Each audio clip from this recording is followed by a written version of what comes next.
Selamat datang di channel Pemuja Malam. Jangan lupa like, share, and subscribe ya.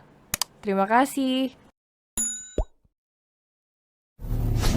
Chapter 46 Patah Hati. Rere bertepuk tangan mengagetkan keuangan mereka. Rizky menyernit. Pasalnya wajah perempuan yang menghampirinya terlihat asing.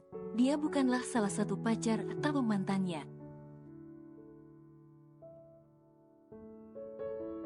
Wah, hebat ya, cuman modal mulut lemes yang sok perhatian bisa ngegaet siapa aja yang gampang baperan. Tegur Rere dengan nada datar, tatapannya tajam seolah mengintimidasi. "Babe, ini siapa?" tanya si perempuan dengan nada yang heran. "Kenalin, gue Rere, sahabat baiknya Candi, pacar yang dibohongi oleh lelaki ini," tuding Rere pada Rizky. Sontak Rizky kaget, dia meneguh selaivanya seret, peluh mulai membanjiri pelipisnya.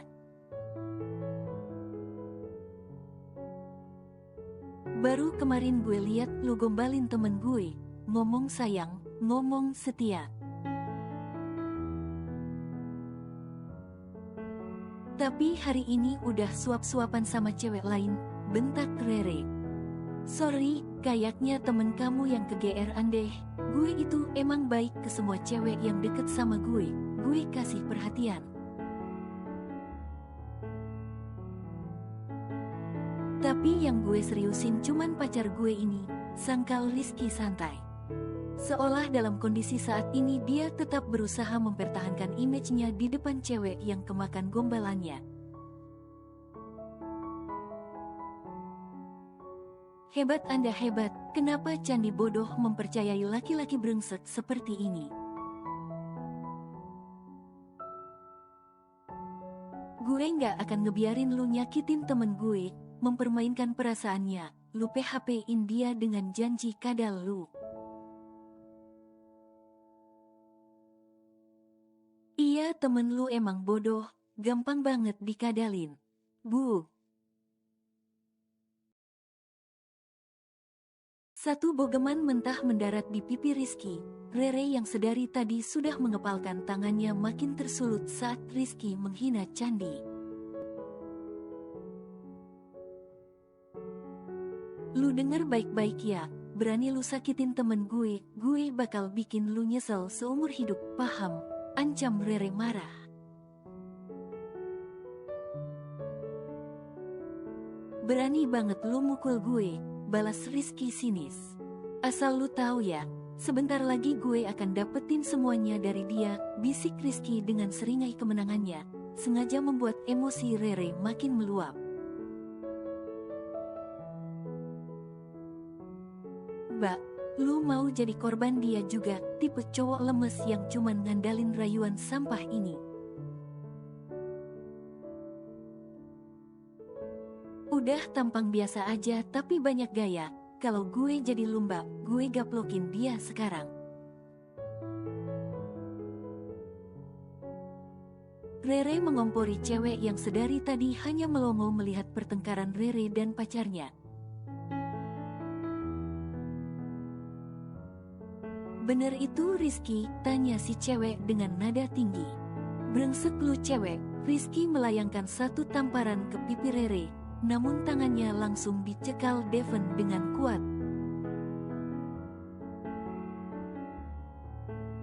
"Beraninya kau melukai perempuan, apalagi istriku, kau akan berurusan denganku," ucap Devon dingin. Tatapannya menakutkan. Nyali Rizky sedikit menciut. "Pulang mbak, lu harus percaya sama gue. Temen gue udah jadi korban," Rere meyakinkan cewek itu. Karena melihat tak ada keraguan dari mata Rere, si cewek langsung pergi meninggalkan Rizky.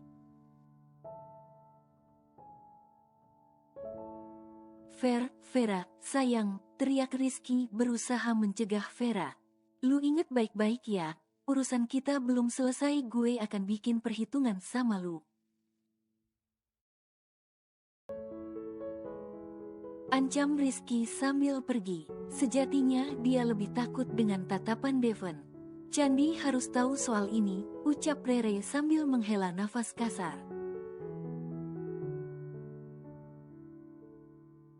Duduk dulu, Devon menggandeng tangan Rere, mengajaknya kembali ke tempat duduk.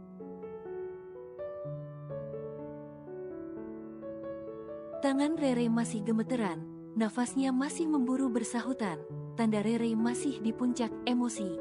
Devon membelai tangan Rere lembut berusaha menenangkan.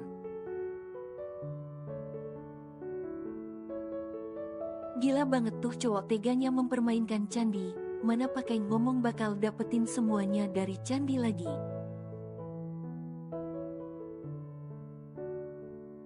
Ngerendahin banget tahu nggak, udah tampang pas-pasan, modal gombal aja bangga, umpat Rere meluapkan kekesalannya.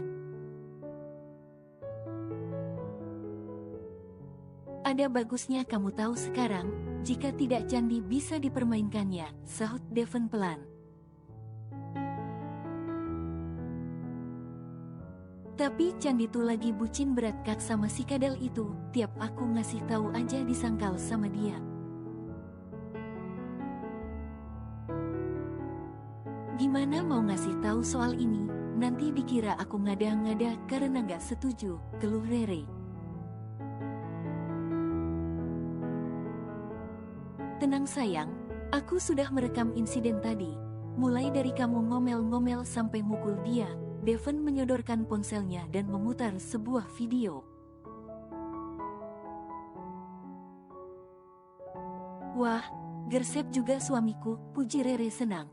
Dia lega setidaknya ada bukti yang bisa memperkuat ucapannya agar Candi percaya. Sebab dia tahu sebentar lagi si Rizky pasti akan telpon Candi dan berusaha meyakinkan Candi.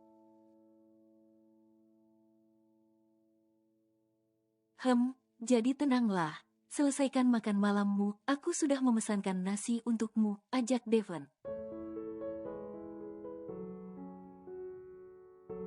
Oke.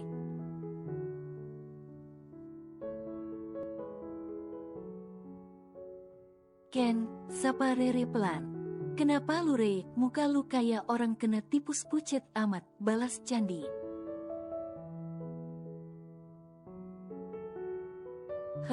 Pacar lu semalam telpon lu nggak? Tanya Rere ragu.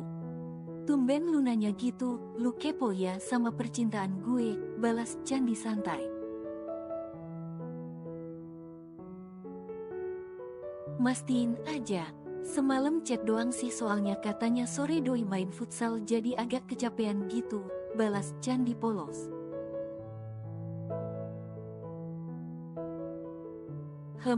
Ken, gue mau ngomong penting soal pacar lu. Jangan bilang lu masih curiga atau nggak setuju gue sama dia, please Re, yang kali ini beda, gue senyaman itu sama doi, keluh Candi. Rere makin bingung, kalau dia ceritakan apa yang semalam terjadi bisa jadi Candi marah padanya karena nggak percaya, atau mungkin Candi langsung histeris karena kecewa. Tapi jika Rere tak menceritakan yang sebenarnya, dia lebih nggak tega. Candi semakin dibohongi dan dipermainkan. Lu lihat video ini aja dah, Rere memberikan ponselnya pada Candi. Sejenak Candi terdiam memperlihatkan gambar di dalam rekaman. Terlihat seorang cowok tengah menyuapi seorang gadis yang duduk di sebelahnya. Candi membulatkan matanya melihat wajah si cowok yang sangat dikenalinya. Candi langsung menatap Rere nanar, matanya mulai berkaca-kaca. Ken, please jangan sedih dengan video ini please, gue ngasih tahu ini biar lu nggak makin dibohongi. Rere mencoba menenangkan Candi, menggenggam tangannya erat. Candi masih fokus menatap video yang masih diputar. Candi juga mendengar kata-kata Rizky yang bikin nyesek hatinya. Dia juga ngeliat waktu Rere meninju Rizky demi membelanya. Candi menangis terseduh-seduh, rasanya amat sakit bagai dihunus sembilu, tersayat tak berdarah.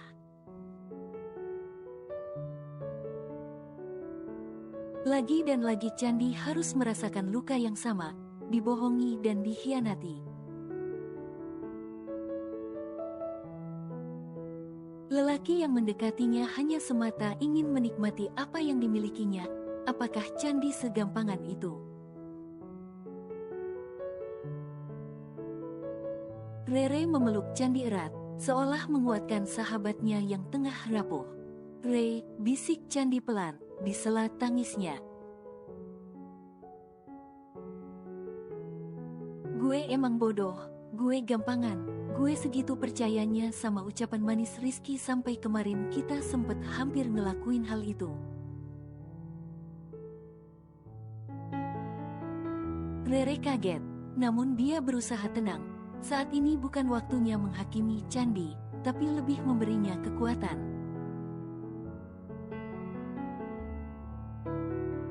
"Gue shock banget Ray, kenapa dia setega ini ke gue?"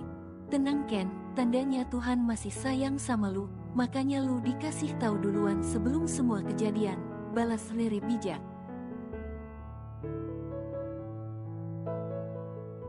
"Gue malu Ray, malu sama lu. Gue udah gak percaya dengan nasihat lu sampai gue hampir nyerahin harga diri gue ke dia. Cuman modal rayuan dan janji palsu, gue bodoh Re." Candi merutuki dirinya sendiri menangis sejadinya dalam pelukan Rere. "Udah ya Ken, jangan nangis lagi, jangan sedih-sedih lagi, gue selalu ada buat lu, gue akan jagain lu." "Makasih ya Re, makasih." Sesaat suasana jadi haru. Rere merasa lega. Meskipun Candi harus patah hati, namun setidaknya dia sudah menyelamatkan Candi dari otak mesum si Rizky, cowok lemes modal janji kadal itu. Candi juga bisa menerima apa yang dia sampaikan dengan baik, tidak menutup mata karena kemakan janji manis.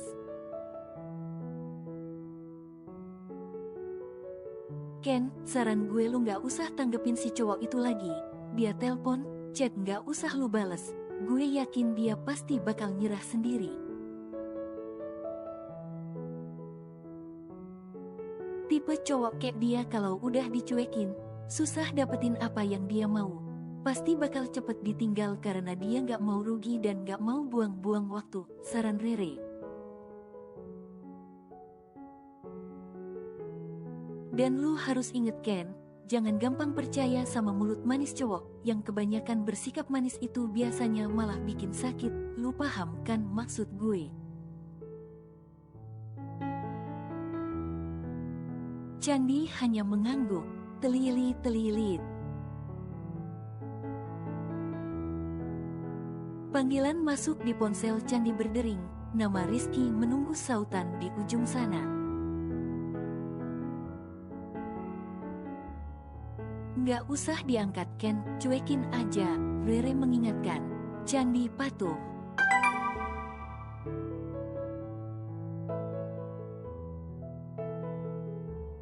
Rere melirik satu pesan masuk. "Sayang, kenapa nggak angkat teleponku? Kangen nih, ayang lagi ngapain?" tulis Rizky untuk Candi. "Berani-beraninya dia masih gangguin lu, gak cukup apa tonjokan gue kemarin," ucap Rere geram. "Dia pasti nagih mau ketemuan sama gue Re, soalnya dia masih ketagihan sama ciuman kita kemarin," Candi jujur. Candi pekik Rere, namun segera dihentikannya, melihat wajah Candi yang makin murung. Candi nangis kembali. Udah yang penting lu sekarang udah tahu dan jangan mau dibodohi lagi, cuekin aja," lanjut Rere sambil menepuk pundak Candi.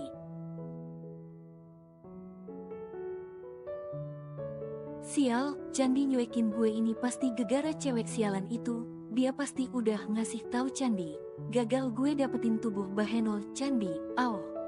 Petik 2. Umpat seorang cowok di ujung sana menahan kesal dan kecewa.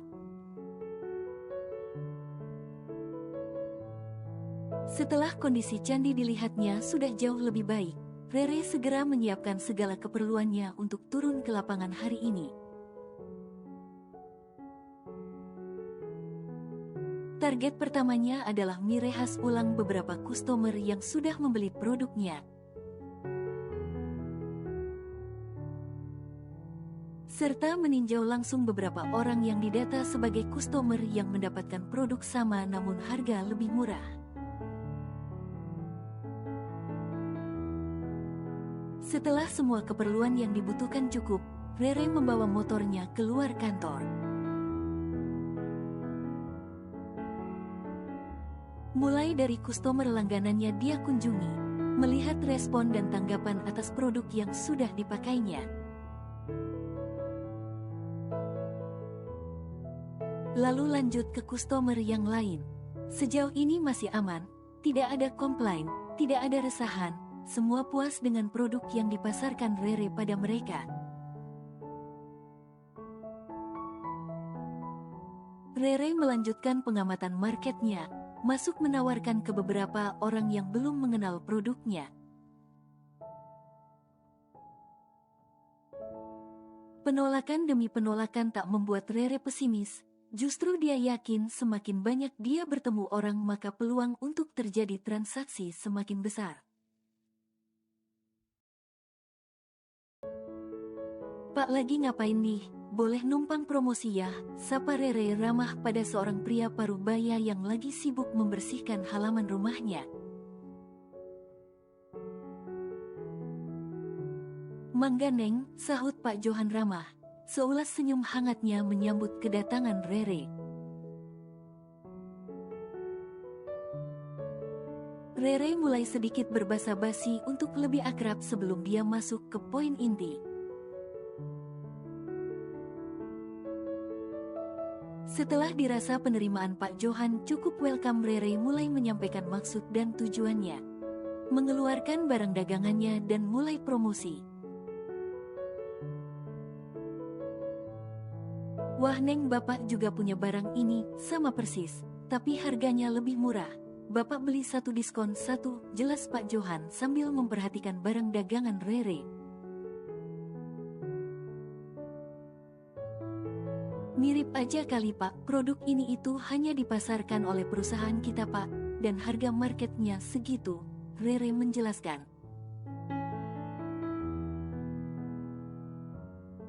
Bener atuh Neng. Bapak geh punya barang ini belum lama beli, tapi segelnya sudah dibuka dan kemungkinan barang sudah pernah dipakai, sama persis.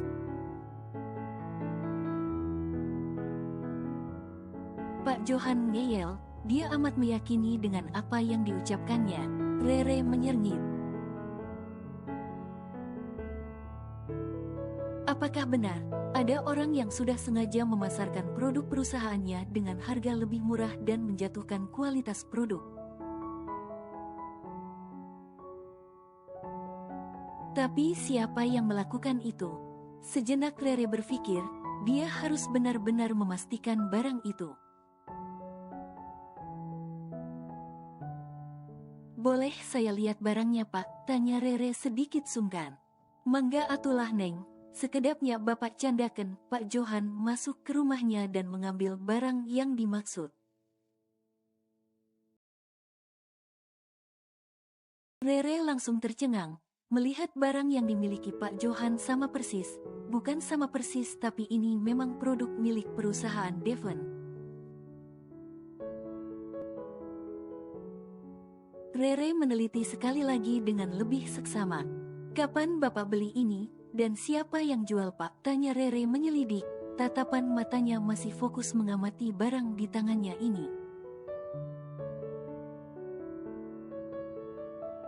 Sekisaran sebulanan Neng, ada budak pameget kesini promosi sama kaya Neng, jelas Pak Johan.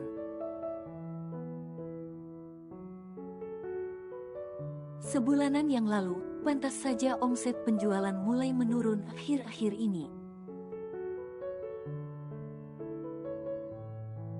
Rupanya benar ada orang yang memang sengaja menjatuhkan pemasaran perusahaan Devon. Batin Rere menyimpulkan, tapi produk ini sama persis. Apakah ada orang dalam yang sengaja melakukan kecurangan ini? Tapi untuk apa? Rere makin bingung dengan fakta di lapangan. Pak, barang ini saya beli ya untuk sampel. Bapak bisa ambil produk saya ini gratis sebagai gantinya, tawar Rere. Mendengar tawaran yang lebih menguntungkan baginya, Pak Johan tak ambil pusing.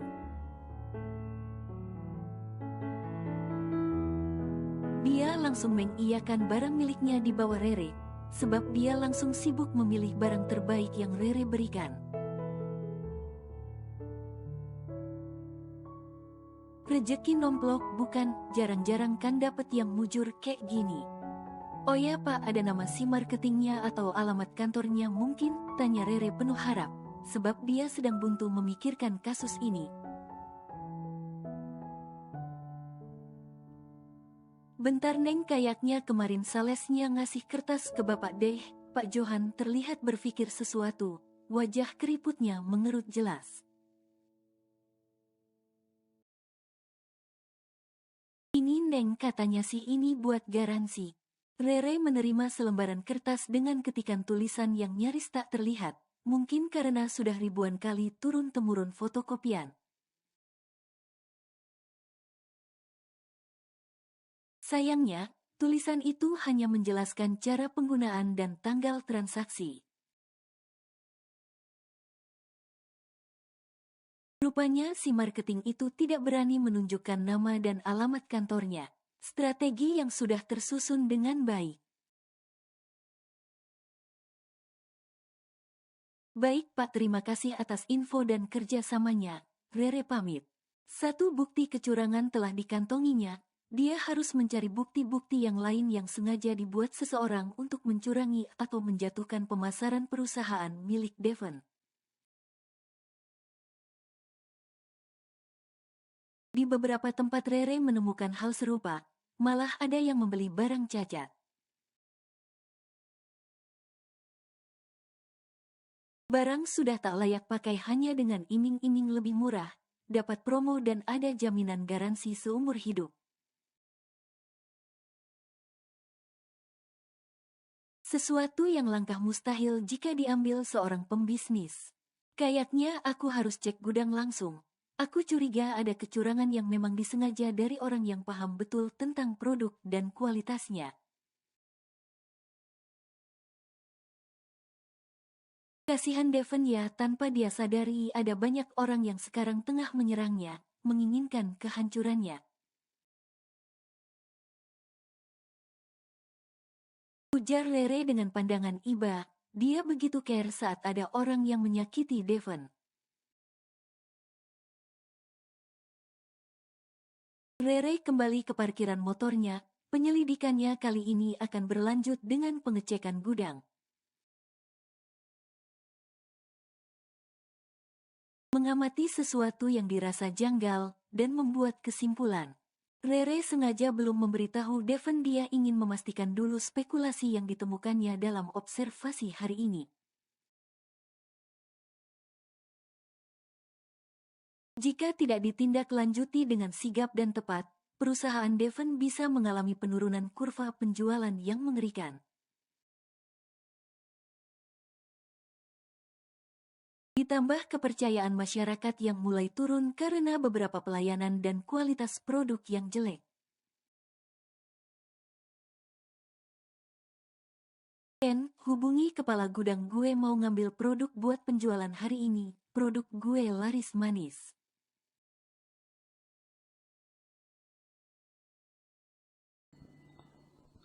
Bersambung.